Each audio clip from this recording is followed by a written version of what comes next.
Ya, untuk kita mengalami mujizat keuangan di musim pandemi ini, ada ini bagian pertama yang saya mau bagikan adalah mari kita sama-sama mengerti sebenarnya apa sih rencana Tuhan di dalam hal kekayaan dan kemakmuran. Kebenaran ini biarlah ini menjadi fondasi buat kita.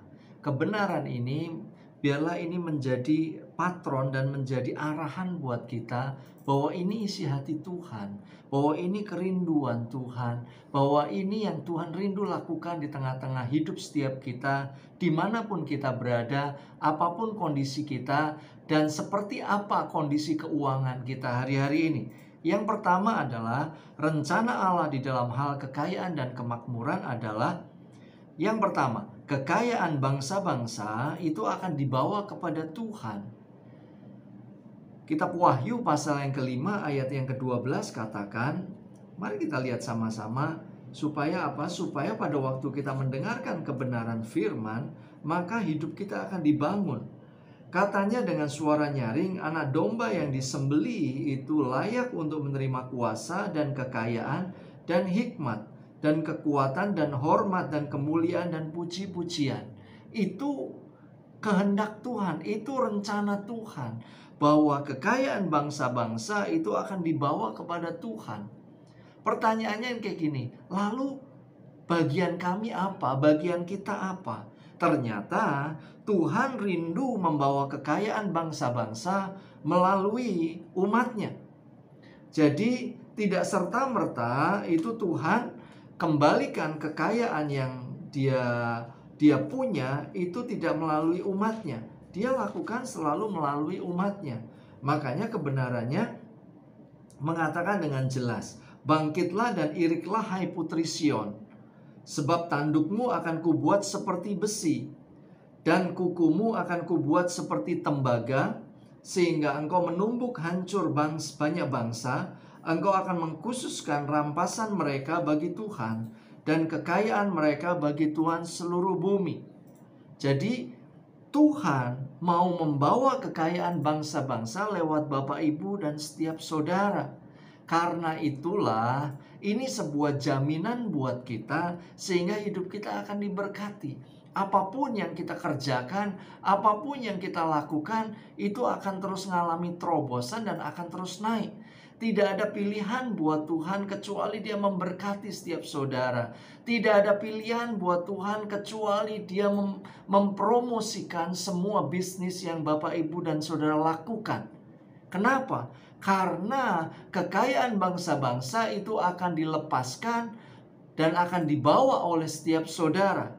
Karena itu tidak ada pilihan Tuhan kecuali Dia memberkati Bapak, Ibu, dan setiap saudara. Pegang sama-sama. Mari kita pegang, yakin sama-sama atas kebenaran firman ini. Yang kedua adalah kekayaan bangsa-bangsa itu dibawa lewat apa? Yaitu bangsa-bangsa membawa dengan sukarela kekayaan mereka untuk diberikan kepada Tuhan.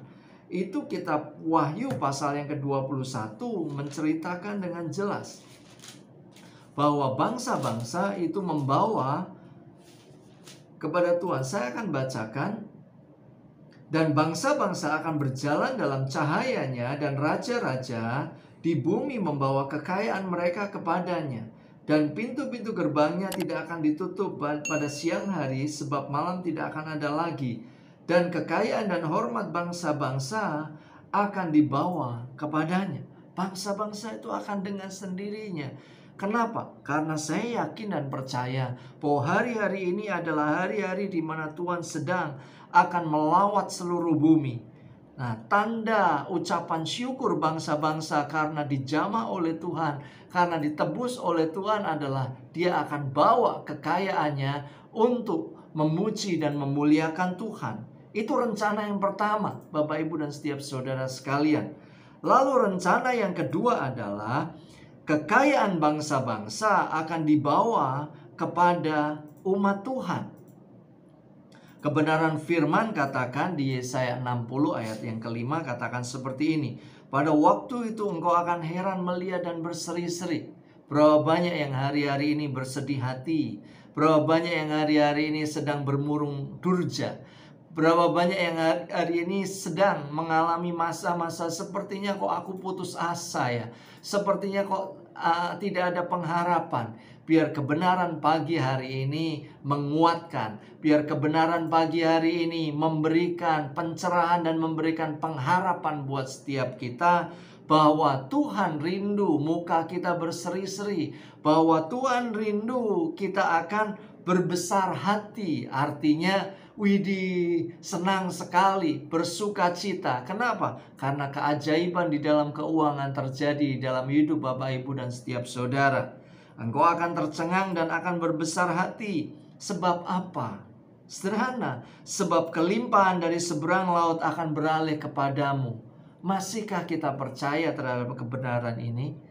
Dan dilanjutkan lagi ayat ini, dan kekayaan bangsa-bangsa akan datang kepadamu.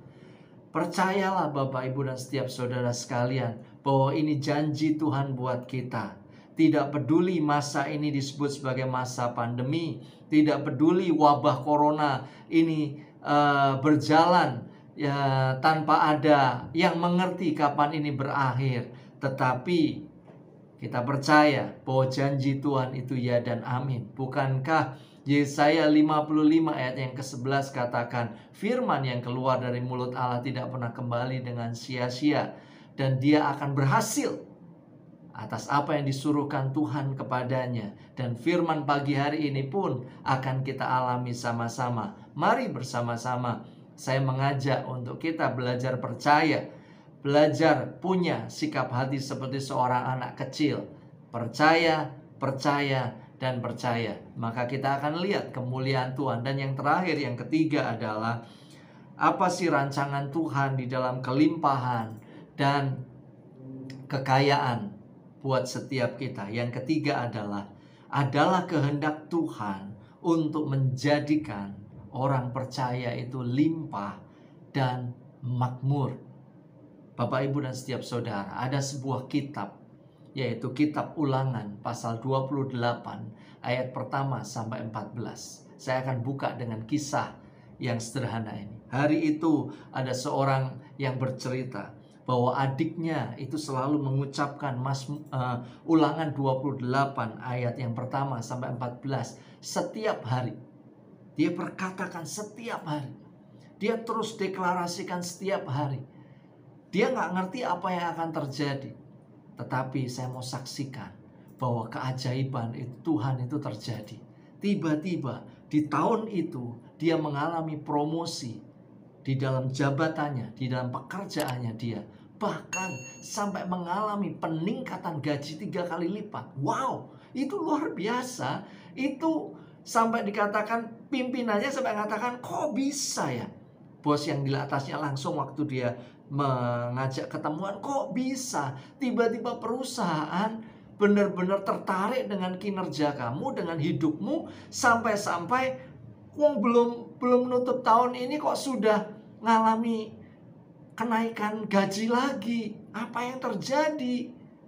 Nah, dia cerita bahwa setiap hari aku perkatakan Ulangan 28 ayat 1 sampai 14.